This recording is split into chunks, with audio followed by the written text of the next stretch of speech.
There are comedians who have spent a decade angling for one single appearance on Joe Rogan's show. Brendan Schaub has been on so many times that at this point, the guards at the green room entrance probably don't even do a full body search on him before walking in. I would wager not even a facial scan. 97 appearances earns you that kind of freedom.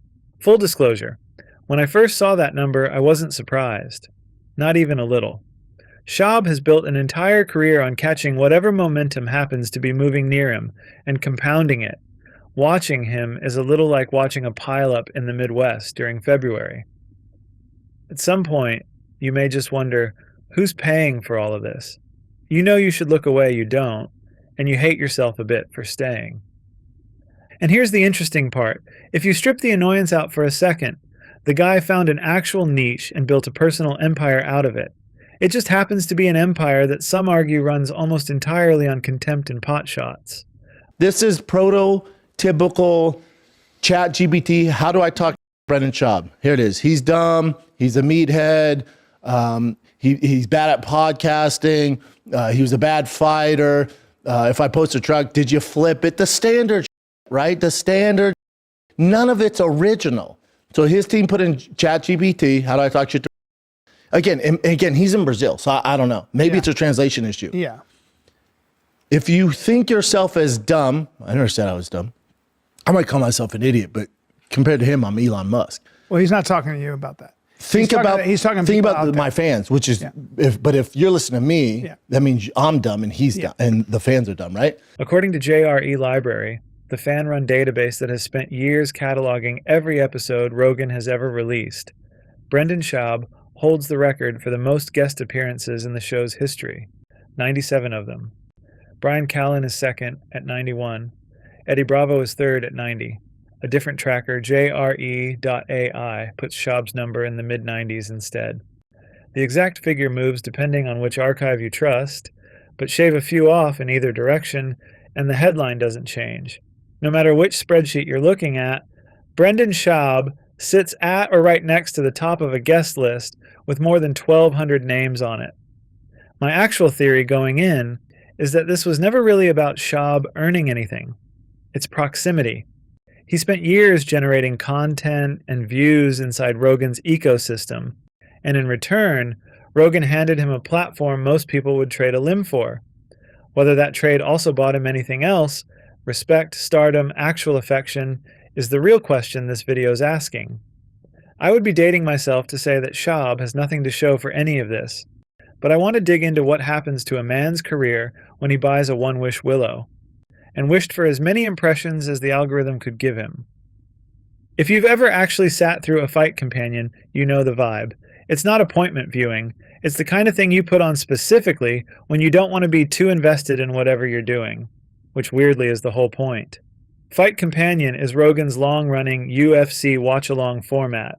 Him and a rotating panel of friends camped out in front of a screen on fight night, reacting to the card in real time, for hours, with the structure of a group chat that happens to have a microphone in it. Schaub, Callen, and Eddie Bravo have functioned as the unofficial house band of that format for years, which is exactly why all three of them cluster at the top of the all-time list together. The record is a seating chart. It tells you who kept getting invited back into Joe Rogan's most valuable room, fight after fight, year after year. The inmates are running the asylum, screaming the number 97. That's like your title after you're dead. You're the Putin critic, because that's all people are going to remember about that cat. On CNN stuff, when I was doing the ice bucket challenge, I did it. How dare you? Benching 315 pounds, right? You did the ice bucket challenge while benching 315 pounds? And I had Callen pour the water on me. Oh. And the only thing I was concerned with is, I said, if it slips, like it falls off and hits me in the neck and I die, will it be on CNN? Will be like, guy tries ice bucket challenge, dies. That's the only thing I was worried about. You're not going to die from 315 pounds. I would have drop it on my face. You're not going to totally drop it, like your arm's going to stop working. Well, with the water, let's say it slips off. Have you seen that, the USC football player? Yeah. Which brings up the more interesting question underneath the stat itself. How does an ecosystem like this even produce a number like 97 for one guy in the first place? Think about what a Fight Companion appearance doesn't require. You don't need a book coming out. You don't need a movie premiere, a scandal, or a news hook to justify the booking. You just need to be a fixture, camera ready, willing to talk fights for 6 hours on a Saturday. And once you're a fixture, something happens to the audience watching at home. Repetition starts doing a job that actual achievement usually has to do. See somebody enough times, and your brain quietly files them under someone I know, whether or not they've done anything to earn that status. This is how basically every media orbit works, going back to sitcoms. The fifth build character actor who becomes impossible to write out of the show, not because the writers love him, but because the audience has simply seen him too many times to imagine the cast without him now. Rogan's ecosystem runs that exact mechanic at a scale most sitcoms never got close to. I actually know a guy exactly like this in real life. Spent a decade, 20 to 30, being the single most consistent presence in his entire friend group, purely through repetition.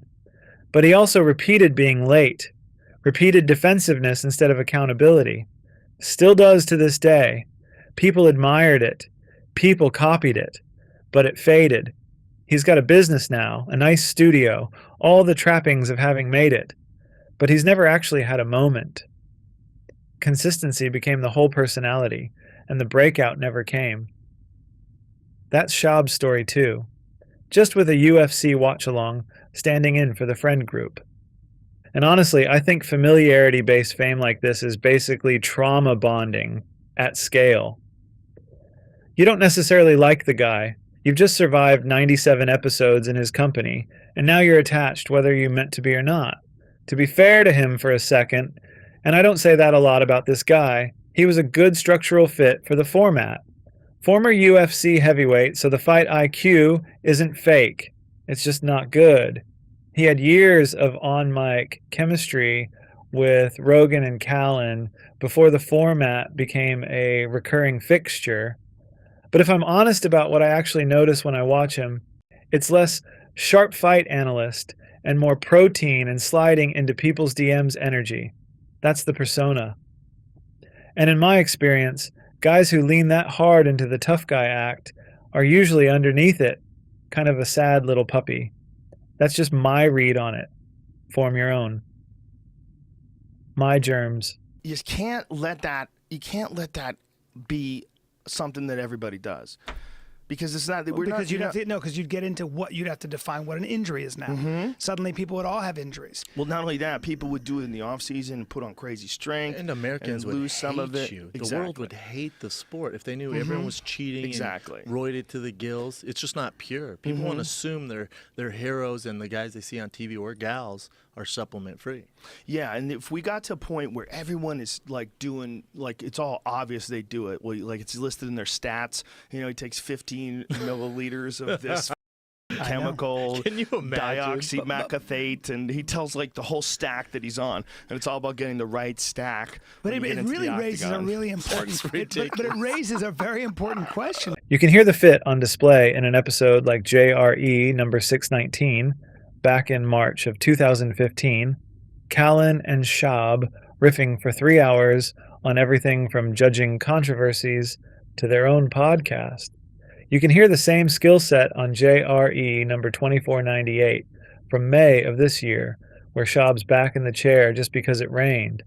Go back to JRE 706 from October of 2015, one of the earliest episodes explicitly branded as a fight companion with Schaub attached, and the format's already finding its shape.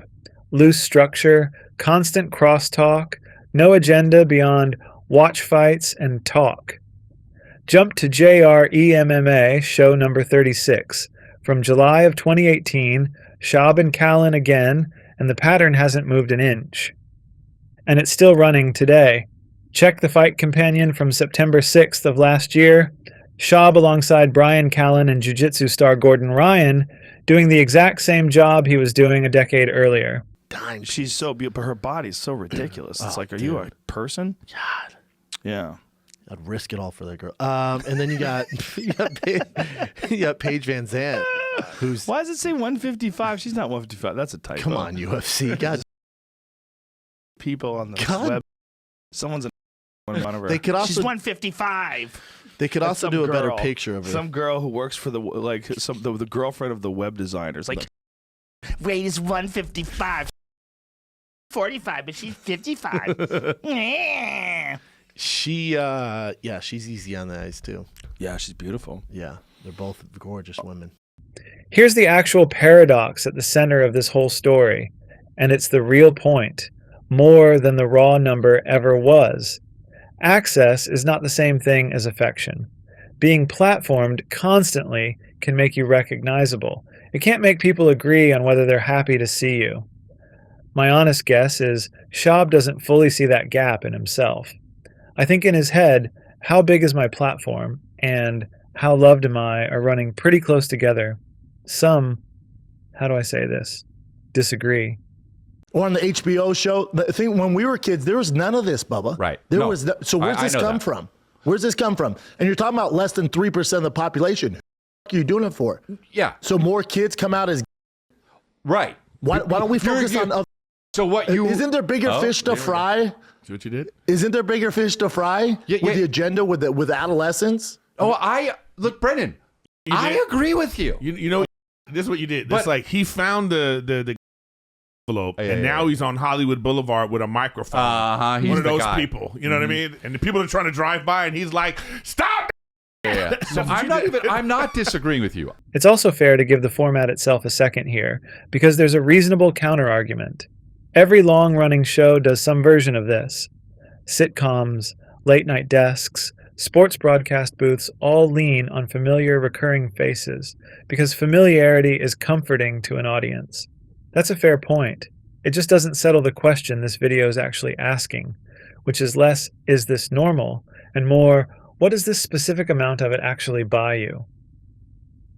The sheer size of the access Schaub received quietly set up expectations that almost no ordinary career could have satisfied on the other end. When you're the most repeated guest in the history of the largest podcast on the planet, solid working entertainer with real businesses and a loyal audience reads less like a win and more like an anticlimax, because 97 is the kind of number that promises you a legend and instead delivered a guy with a very normal career that happens to have an abnormal number attached to it. There's a clean way to see this paradox in action, and it comes from the same database that gave us the 97. JRE Library also tracks what the leaderboard looks like if you strip fight companions back out and only count traditional one-on-one guest appearances. Take those away, and the record belongs to Ari Shaffir instead at 72. He told me literally everyone who lives in a tropical jungle environment has some parasites. Wow. Everyone. Because you shouldn't be there. You just live with parasites. You're going to have worms and... Thing in Laos, we sleep up in trees, like they call it like the Gibbon experience or something. I didn't do it, but I talked to people who did. And then you just hike all the way through the jungle and sleep way, way up in these tree houses. Wow. Monkeys all around you and shit. And like every day you have to take off your shoes and burn off the leeches. Because they're non-dangerous leeches, but they're all on you. You got to burn them off? Yeah. You have to set like a match or cigar and like, it's like, whoa, fall off. Yeah. Jesus Christ. But parasites. Yeah. It's so gross. They get, like, someone died recently. Some guy was swimming in some lake, I think. If you asked me which path I'd actually want, Schaub's stay close and become a fixture route, or Ari's more traditional comedian first path, honestly, neither. A lot of what comes out of that whole rotating cast on both sides reads to me like groupthink dressed up as banter. And for what it's worth, my opinion of Ari isn't even higher than my opinion of Schaub. If anything, it's lower. The guy seems to actually enjoy embarrassing himself in public, and not in a way I find charming. Neither record is more legitimate than the other. We're just measuring two different kinds of belonging inside the same brand. Treating this leaderboard as the end-all be-all, I do believe, has caused them to lose touch on the big picture. Zoom out even further, and the record stops being a story about Brendan Schaub specifically and starts being a story about what the Joe Rogan experience actually is as a media object. It was always more than one thing at once: an interview show, a UFC recap desk, a standing fight night hangout, and an ongoing, semi-improvised buddy comedy, all publishing under the same three letters.